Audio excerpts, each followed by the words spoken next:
প্রিয় শিক্ষার্থীরা, আশা করি তোমরা সবাই ভালো আছো। বর্তমান করোনা পরিস্থিতিতে বাংলাদেশ সরকারের যে সমস্ত স্বাস্থ্য বিধিমালা আছে, সমস্ত বিধি অনুসরণ করে তোমরা সবাই সুস্থ থাকার চেষ্টা করছো। আমি আব্দুল্লাহ আল মামুন, সহকারী অধ্যাপক পদার্থবিজ্ঞান বিভাগ, শেরপুর সরকারি কলেজ, শেরপুর। আজকের এই লেকচারে আমি উচ্চ মাধ্যমিক পদার্থবিজ্ঞান দ্বিতীয় পত্রের দ্বিতীয় অধ্যায় থেকে কিছু অংশ আলোচনা করতে যাচ্ছি। শুরুতেই আমরা দেখি যে এই আলোচনা থেকে আমরা কি কি বিষয় সম্পর্কে ধারণা পাব। প্রথমত, এই আলোচনা থেকে আমরা 1 ভোল্ট ব্যাখ্যা করতে পারবো, বা 1 ভোল্ট কি সেটা আমরা ব্যাখ্যা করতে পারবো। এরপরে আমরা তড়িৎ বিভব পার্থক্য ব্যাখ্যা করতে পারবো। এরপরে আমরা ব্যাখ্যা করতে পারবো ইলেকট্রন ভোল্ট কি, বা ইলেকট্রন ভোল্ট বলতে আমরা কি বুঝি সেটা আমরা বলতে পারবো। এবং সব শেষে আমরা তড়িৎ ক্ষেত্রে প্রাবল্য ও বিভব পার্থক্যের মধ্যে সম্পর্ক কি সেটাও আমরা বলতে পারবো। তো আমরা একে একে দেখি। শুরুতেই দেখো, 1 ভোল্ট বলতে আমরা কি বুঝি। শিক্ষার্থীরা, তোমাদের নিশ্চয়ই মনে আছে, আমি আমার আগের লেকচারে বলেছিলাম যে ভোল্ট হচ্ছে তড়িৎ বিভবের একক, এবং তড়িৎ বিভবের একটি পরিমাণগত সংজ্ঞাও আমরা আলোচনা করেছিলাম। আমরা সংজ্ঞাটা আরেকটু দেখে নেই। সংজ্ঞাটা কি ছিল? যে অসীম দূর থেকে একটি একক ধনাত্মক চার্জকে তড়িৎ ক্ষেত্রের কোনো বিন্দুতে আনতে যে পরিমাণ কাজ করতে হয় তাকে ওই ক্ষেত্রের জন্য ওই বিন্দুর তড়িৎ বিভব বা তড়িৎ স্থিতিশক্তি বলে। এবং আমরা তড়িৎ বিভবের একটি সমীকরণ পেয়েছিলাম। সেটি কি ছিল? V = W/Q। এখানে W হচ্ছে কৃত কাজ, আর এটা হচ্ছে চার্জের পরিমাণ। তো এখন এই সমীকরণে যদি আমরা W = 1 জুল ধরি এবং Q যদি আমরা 1 কুলম্ব ধরি, তাহলে এই সমীকরণের ডান দিকে মানটা কেমন হচ্ছে? আমরা বলতে পারি যে V = 1 জুল পার কুলম্ব। এবং আমরা জানি যে জুল পার কুলম্ব এটা কি বলে? ভোল্ট। তাহলে এটা হচ্ছে আমাদের 1 ভোল্ট। তাহলে তড়িৎ বিভবের যে সমীকরণ, এই সমীকরণে আমরা দুটো শর্ত প্রয়োগ করে আমরা 1 ভোল্টের জন্য একটি স্ট্যান্ডার্ড আমরা দাঁড় করালাম। তাহলে এই সমীকরণে যে এই যে শর্তগুলো আমরা বসালাম, এই শর্তগুলোর আলোকে আমরা যে 1 ভোল্ট পেলাম, তাহলে এখন আমরা 1 ভোল্টের ডেফিনেশনটা বলতে পারি এভাবে, যে অসীম দূর থেকে 1 কুলম্ব ধনাত্মক চার্জকে তড়িৎ ক্ষেত্রের কোনো বিন্দুতে আনতে যদি 1 জুল পরিমাণ কাজ করতে হয়, তাহলে ওই বিন্দুর বিভবকে বলা হবে 1 ভোল্ট। আশা করি তোমরা সংজ্ঞাটা বুঝতে পেরেছ। এখন দেখো, আমরা একটি অনুধাবনমূলক প্রশ্ন আমরা দেখি। এখানে বলা হচ্ছে যে তড়িৎ ক্ষেত্রের কোনো বিন্দুর বিভব 25 ভোল্ট বলতে কি বোঝায়। তো এটার জন্য আমরা আবার সেই সমীকরণের সাহায্য নিচ্ছি। আমরা জানি V = W/Q। এই সমীকরণে Q যদি আমরা 1 কুলম্ব ধরি এবং W যদি আমরা 25 জুল ধরি, তাহলে এই সমীকরণের ডান দিকে আমরা কি পাচ্ছি? মানটা কি পাচ্ছি? 25 জুল পার কুলম্ব। এবং এই জুল পার কুলম্ব এটাকে বলা ভোল্ট। তাহলে V = 25 ভোল্ট। তো এখন এই তড়িৎ ক্ষেত্রের কোনো বিন্দুর বিভব 25 ভোল্ট বলতে কি বোঝায় সেটা আমরা এই শর্তের আলোকে আমরা ব্যাখ্যা করতে পারি এভাবে। দেখো, তড়িৎ ক্ষেত্রের কোনো বিন্দুর বিভব 25 ভোল্ট বলতে বোঝায় অসীম থেকে 1 কুলম্ব ধনাত্মক চার্জকে তড়িৎ ক্ষেত্রের ওই বিন্দুতে আনতে 25 জুল পরিমাণ কাজ করতে হবে। এটাকে আমরা আরেকভাবে বলতে পারি, সেটা হচ্ছে তড়িৎ ক্ষেত্রের কোনো বিন্দুর বিভব 25 ভোল্ট বলতে বোঝায় অসীম থেকে 1 কুলম্ব ধনাত্মক চার্জকে তড়িৎ ক্ষেত্রের ওই বিন্দুতে আনলে বস্তুটি 25 জুল স্থিতিশক্তি অর্জন করে। আমরা এর আগে আমরা আলোচনা করেছিলাম যে তড়িৎ বিভব যেটা, সেটারই আরেক নাম হচ্ছে তড়িৎ স্থিতিশক্তি। তো এটাকে আমরা এই দুইভাবে আমরা ব্যাখ্যা করতে পারি। এরপরে আসো বিভব পার্থক্য বলতে আমরা কি বুঝি। ধরো এখানে একটি ধনাত্মক চার্জ আছে এবং এই চার্জের জন্য একটি তড়িৎ ক্ষেত্র সৃষ্টি হয়েছে। আমরা ধরলাম এই হচ্ছে তার তড়িৎ ক্ষেত্র। এখন এই তড়িৎ ক্ষেত্রের ভেতরে আমরা দুটো বিন্দু ধরলাম, একটা ধরলাম এখানে, ধরলাম এটা হচ্ছে এ বিন্দু আর এটি হচ্ছে বি বিন্দু। এখন লক্ষণীয় বিষয় হচ্ছে, দেখো এই দুই বিন্দু দুটোই কিন্তু তড়িৎ ক্ষেত্রের ভেতরে আছে। এখন যদি আমরা বি বিন্দুতে একটি একক ধনাত্মক চার্জ স্থাপন করি এবং ধরো এই একক ধনাত্মক চার্জকে আমরা বি বিন্দু থেকে এ বিন্দুতে আমরা স্থানান্তর করব, সেক্ষেত্রে দেখো আমরা বুঝতেই পারছি যে সেক্ষেত্রে কিন্তু এই যে 1 কুলম্ব ধনাত্মক চার্জ, সেটা কিন্তু একটি কুলম্ব বিকর্ষণ বল অনুভব করবে। এই ধনাত্মক চার্জের কারণে সবসময় একটি কুলম্ব বিকর্ষণ বল অনুভব করবে। এবং তাহলে যদি আমরা এই 1 কুলম্ব চার্জকে বি থেকে এ তে স্থানান্তর করতে চাই, তাহলে এই কুলম্ব বল বিকর্ষণ বলের বিরুদ্ধে আমাদেরকে একটি বাহ্যিক বল প্রয়োগ করে কিছু কাজ করতে হবে। তো তাহলে আমরা দেখতে পাচ্ছি যে এখানে বাহ্যিক বলের বিরুদ্ধে কিছু পরিমাণ কাজ হয়েছে। এখন এক্ষেত্রে যে পরিমাণ কাজ হয়েছে ওই পরিমাণ কাজকে বলা হবে এই দুই বিন্দুর বিভব পার্থক্য। খেয়াল করে দেখো, তড়িৎ বিভব হচ্ছে একটি বিন্দু আর বিভব পার্থক্য হচ্ছে দুইটি বিন্দু, দুই বিন্দুর মধ্যে এই বিভব পার্থক্য। তাহলে এই আলোচনা থেকে আমরা বিভব পার্থক্যের একটি সংজ্ঞা দাঁড় করাতে পারি। এর আগে আমরা ধরলাম এ বিন্দুর বিভব হচ্ছে বি এ আর বি বিন্দুর বিভব হচ্ছে বি বি, এবং খুব স্পষ্টই আমরা বলতে পারি, তোমরাও নিশ্চয়ই বুঝতে পারছো যে বি বিন্দুর চেয়ে কিন্তু এ বিন্দুর বিভবটা এখানে কি হবে, বেশি হবে। কেন বেশি হবে? সেটা হচ্ছে এ বিন্দুটা উৎসের কাছাকাছি আছে আর বি বিন্দুটা তুলনামূলকভাবে উৎস থেকে একটু দূরে আছে। আমরা জানি যে উৎসের যত কাছে আমরা একক ধনাত্মক চার্জকে আনতে চেষ্টা করব, তত বেশি আমাদের বাহ্যিক কাজ করতে হবে, কাজে ওই বিন্দুর বিভবটা তত বেশি হবে। তো এখন এই যে ভি এ মাইনাস বিবি, এটাই হচ্ছে এদের মধ্যে বিভব পার্থক্যের সমীকরণ। এটাকেও আমরা বি দিয়ে প্রকাশ করতে পারি এবং তা একক হচ্ছে ভোল্ট। বিভবের একক ভোল্ট এবং বিভব পার্থক্যের একক ভোল্ট। তো এতটুকু আলোচনা থেকে আমরা এই বিভব পার্থক্যের একটি সংজ্ঞা বলতে পারি এভাবে: প্রতি একক ধনাত্মক চার্জকে তড়িৎ ক্ষেত্রের ভেতরের এক বিন্দু থেকে অন্য বিন্দুতে, খেয়াল করে দেখো, তড়িৎ ক্ষেত্রের ভেতরের এক বিন্দু থেকে অন্য বিন্দুতে স্থানান্তর করতে সম্পূর্ণ কাজের পরিমাণকে ওই দুই বিন্দুর বিভব পার্থক্য বলে। আশা করি এই বিভব পার্থক্য বিষয়টা তোমরা বুঝতে পেরেছ। এরপরে আসো আমরা নতুন একটা রাশির সাথে পরিচিত হই, সেটা হচ্ছে ইলেকট্রন ভোল্ট। এটাকে ই ভি দিয়ে প্রকাশ করে। ধরো আমরা এখানে দুটো তল দেখতে পাচ্ছি, ভিন্ন ভিন্ন তল।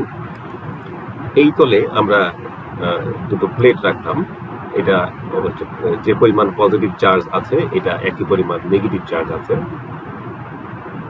তো আমরা ধরলাম যে এই দুই চার্জিত প্লেটের জন্য এই দুই প্লেটের মধ্যবর্তী অঞ্চলের বিভব পার্থক্য হচ্ছে 1 ভোল্ট আমরা ধরলাম। তো এটা মানে কি? এটা মানে হচ্ছে যে এই এক প্রান্ত থেকে আরেক প্রান্তে একটি একক ধনাত্মক চার্জকে স্থানান্তর করতে আমাদের 1 জুল পরিমাণ কাজ করতে হবে। এবং আমরা ধরলাম যে এই দুই চার্জিত প্লেটের মধ্যবর্তী অঞ্চলে একটি সুষম তড়িৎ ক্ষেত্র আছে। সুষম তড়িৎ ক্ষেত্র কি, এটা আমি আমার আগের লেকচারে আলোচনা করেছি, কয়েক লেকচার আগে। আবার ধরো এই তলে আমরা দুটো প্লেট রাখলাম, এইটাতে একটু বেশি পরিমাণ এর চেয়ে বেশি পরিমাণ ধনাত্মক চার্জ দেওয়া আছে। আবার এটাতেও এখানে যে পরিমাণ ধনাত্মক চার্জ আছে, এখানে সেই পরিমাণ ঋণাত্মক চার্জও আছে, কিন্তু এর চেয়ে বেশি, আমরা বুঝতেই পারছি। ধরলাম এই দুই প্লেটের জন্য এই দুই প্লেটের মধ্যবর্তী অঞ্চলের বিভব পার্থক্য হচ্ছে 2 ভোল্ট, এবং আমরা ধরলাম যে এখানেও একটি সুষম তড়িৎ ক্ষেত্র আছে। এখন আমরা এই দুই ক্ষেত্রেই এই ঋণাত্মক প্লেট থেকে একই দূরত্বে যদি আমরা একটি করে মুক্ত ইলেকট্রন রাখি, এখানেও একটি মুক্ত ইলেকট্রন রাখা হলো, এখানেও একটি মুক্ত ইলেকট্রন রাখা হলো, তাহলে যেহেতু এখানে একটি সুষম তড়িৎ ক্ষেত্র আছে, তাহলে আমরা বলতে পারি যে এই তড়িৎ ক্ষেত্রের কারণে এই যে মুক্ত ইলেকট্রন এটা এখানে গতিশীল হবে, এবং গতিশীল কোন দিকে হবে আমরা বুঝতেই পারছি, যেহেতু ঋণাত্মক চার্জ বিকর্ষণ করে আর ধনাত্মক চার্জ একে আকর্ষণ করবে, কাজেই এই দিকে এটা গতিশীল হবে। এক্ষেত্রেও এই দিকে এটা গতিশীল হবে, তার মানে কি এরা কিছুটা গতিশক্তি অর্জন করবে। এখন আমরা দেখব যে কোন ক্ষেত্রে গতিশক্তিটা বেশি হচ্ছে। তোমরা নিশ্চয়ই বুঝতে পারছো যে এই ক্ষেত্রে গতিশক্তিটা বেশি হবে। আমরা একটু দেখি। আমরা দেখলাম যে এটার গতিশক্তিটা কম ছিল আর এটার গতিশক্তিটা বেশি ছিল। আমরা আরেকবার দেখি, ভালো করে খেয়াল করো শিক্ষার্থীরা, এক্ষেত্রে গতিশক্তি কম আর এক্ষেত্রে বেশি। তো এখন এই ইলেকট্রন ভোল্টের যে স্ট্যান্ডার্ড যে ভ্যালু, স্ট্যান্ডার্ড যে ডেফিনেশন, সেই স্ট্যান্ডার্ড ডেফিনেশন দাঁড় করানোর জন্য আমাদের এই সিচুয়েশনটা কাজে লাগবে। সিচুয়েশনটা কি দেখো, 1 ভোল্ট বিভব পার্থক্যের মধ্যে একটি মুক্ত ইলেকট্রন যদি আমরা রাখি, তাহলে সেটি যে পরিমাণ গতিশক্তি অর্জন করবে তাকেই বলা হবে 1 ইলেকট্রন ভোল্ট। আমরা সংজ্ঞাটা একটু দেখি লিখিত আকারে, তাহলে তোমাদের মনে থাকতে সুবিধা হবে। দেখো বলা হচ্ছে কি, তড়িৎ ক্ষেত্রে একটি মুক্ত ইলেকট্রন ছেড়ে দিলে 1 ভোল্ট বিভব পার্থক্যের এক বিন্দু থেকে আরেক বিন্দুতে, দেখো এই এক বিন্দু এই দুই বিন্দুর মধ্যে বিভব পার্থক্য হচ্ছে 1 ভোল্ট। তো যদি এক্ষেত্রে আমরা এটাকে এই প্রান্তে ছেড়ে দিই, তাহলে এক বিন্দু থেকে আরেক বিন্দুতে যেতে এটি যে গতিশক্তি অর্জন করে তাকে 1 ইলেকট্রন ভোল্ট বলে। এটাকে প্রকাশ করে 1 eV দিয়ে। তো এটাকে আরেকভাবে আমরা সংজ্ঞাটা বলতে পারি ভাবে, দেখো 1 ভোল্ট বিভব পার্থক্যের এক বিন্দু থেকে অন্য বিন্দুতে একটি ইলেকট্রন নিতে যে কাজ করতে হয় বা যে কাজ হয় তাকেই 1 ইলেকট্রন ভোল্ট বলে। তো আশা করি শিক্ষার্থীরা তোমরা 1 ইলেকট্রন ভোল্ট বলতে কি বোঝায় তোমরা এটা বুঝতে পেরেছো। এবারে আমরা দেখব বিভব পার্থক্য এবং তড়িৎ ক্ষেত্র প্রাবল্যের মধ্যে সম্পর্ক। ধরো এটি একটি সুষম তড়িৎ ক্ষেত্র। এই সুষম তড়িৎ ক্ষেত্রের তড়িৎ ক্ষেত্র প্রাবল্য হচ্ছে E, এবং এই সুষম তড়িৎ ক্ষেত্রের ভেতরে আমরা দুটো বিন্দু ধরলাম, একটা হচ্ছে এটা ধরলাম, এটা হচ্ছে A বিন্দু আর এটা হচ্ছে B বিন্দু। তো আমরা ধরলাম এই দুই বিন্দুর মধ্যে দূরত্ব হচ্ছে D, এবং এই A বিন্দুর বিভব হচ্ছে VA আর B বিন্দুর বিভব হচ্ছে VB। এখন একটু আগেই আমরা বিভব পার্থক্যের আমরা সংজ্ঞা দেখেছিলাম। তো তার আলোকে আমরা A ও B এই দুই বিন্দুর মধ্যে বিভব পার্থক্যকে যদি আমরা VA মাইনাস VB দিয়ে প্রকাশ করি, তাহলে এইটা একটু আমরা কি বলবো, এটাকে আমরা কি দিয়ে আমরা ব্যাখ্যা করতে পারবো, কিভাবে আমরা ব্যাখ্যা করতে পারি, সেটা হচ্ছে তোমাদের নিশ্চয়ই মনে আছে যে B বিন্দু থেকে যদি আমরা একটি একক ধনাত্মক চার্জকে A বিন্দুতে আনি, তাহলে আনতে যে পরিমাণ কাজ করতে হবে তাকেই এই দুই বিন্দুর বিভব পার্থক্য বলা হবে। তাহলে আমরা বলতে পারি VA minus VB equal to একক ধনাত্মক চার্জকে B থেকে A তে সরাতে সম্পূর্ণ কাজ। এখন আবার কাজের যে ডেফিনেশন সেটা আমরা জানি, এটা হচ্ছে যে বস্তুর উপর প্রযুক্ত বল এবং বলের দিকে বস্তুর সরণের গুণফল। তাহলে এই লাইনটাকে আমরা একটু স্প্লিট করে আমরা লিখতে পারি এইভাবে, একক চার্জের উপর প্রযুক্ত বল ইন্টু একক চার্জের সরণ। তোমরা নিশ্চয়ই বুঝতে পেরেছ। এখন দেখো একক চার্জের উপর প্রযুক্ত বল, এইটা আমরা কি বলতে পারি? তোমাদের নিশ্চয়ই মনে আছে, এই যে একক ধনাত্মক চার্জের উপর যে তড়িৎ বল প্রযুক্ত হয় তাকে কিন্তু তড়িৎ ক্ষেত্র প্রাবল্য বলে। কাজেই এখানে আমরা একক চার্জের উপর প্রযুক্ত বল এটা পরিবর্তে লিখতে পারি তড়িৎ ক্ষেত্র প্রাবল্য ইন্টু, আর একক চার্জের সরণ এখানে কতটুকু সরণ হয়েছে, এই দুই বিন্দুর মধ্যবর্তী দূরত্ব D পরিমাণ ইন্টু T। তাহলে আমরা বলতে পারি যে বিভব পার্থক্য সমান তড়িৎ ক্ষেত্র প্রাবল্য কিন্তু চার্জের সরণ বা দুই বিন্দুর দূরত্ব। এটাই হচ্ছে বিভব পার্থক্য ও তড়িৎ ক্ষেত্র প্রাবল্যের মধ্যে সম্পর্ক। এখন দেখো এই যে আমরা একটা সম্পর্কটা পেলাম, এখানে আমরা ধরলাম এই যে বিভব পার্থক্য, এটাকে আমরা ভি দিয়ে প্রকাশ করলাম সংক্ষেপে। তো এটাকে আমরা লিখতে পারি V equal to E into D. এখন এই সমীকরণটাকে যদি আমরা একটু রিঅ্যারেঞ্জ করে লিখি, তাহলে আমরা লিখতে পারবো E equal to V divide by D. তো এখান থেকে এই সমীকরণ থেকে আমরা তড়িৎ ক্ষেত্র প্রাবল্যের মানের জন্য একটা স্টেটমেন্ট পাই। সেটা হচ্ছে, খেয়াল করে দেখো, তড়িৎ ক্ষেত্রের কোন বিন্দুর প্রাবল্যের মান দূরত্বের সাপেক্ষে বিভবের পরিবর্তনের হারের সমান। দেখো এখানে কি আছে, ভি ডিভাইড বাই ডি। তো এটা হচ্ছে দূরত্বের সাপেক্ষে বিভবের পরিবর্তনের হার। তাহলে আমরা বলতে পারি যে তড়িৎ ক্ষেত্রের কোন বিন্দুর প্রাবল্যের মান দূরত্বের সাপেক্ষে বিভবের পরিবর্তনের হারের সমান। এই বিষয়টা কিন্তু আমাদের মনে রাখতে হবে। আমাদের ক্রিটিক্যাল কিছু প্রবলেম সলভ করতে গিয়ে আমাদের এই আইডিয়াটা কাজে লাগতে পারে। আবার দেখো, এই সমীকরণ থেকে আমরা তড়িৎ ক্ষেত্র প্রাবল্যের আরেকটা একক দাঁড় করাতে পারি। সেটা হচ্ছে, দেখো এখানে এটা হচ্ছে বিভবের একক আমরা জানি ভোল্ট, এটাকে ভি দিয়ে প্রকাশ করে। আর এটা হচ্ছে 1/d দূরত্ব।